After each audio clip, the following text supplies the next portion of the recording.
Ça fait des années qu'on entend parler de ChatGPT par-ci, ChatGPT par-là, mais depuis quelques semaines, il y a un outil qui fait trembler la planète IA, c'est DeepSeek. J'explique toute la puissance de l'outil en 3 points.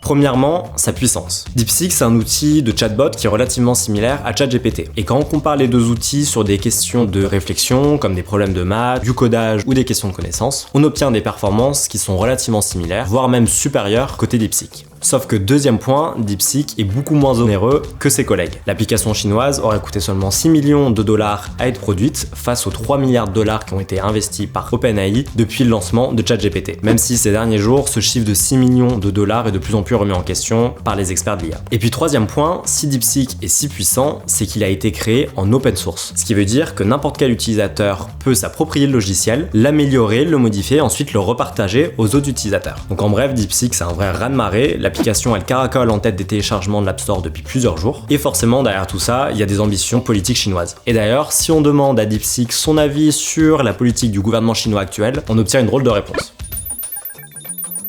Face à ça, les géants de la tech américains, ils ont pas tardé à réagir, avec notamment Donald Trump sur le coup. Je vais le tweeter. Et il y a même certains pays qui ont commencé à limiter l'utilisation de l'application, comme l'Italie ou la Corée du Sud. Donc l'histoire risque d'être intéressante à suivre dans les prochaines semaines, et on peut même se demander si la Chine ne prévoit pas la même chose pour une IA génératrice d'images ou de vidéos. Donc Midjourney, fais gaffe à toi.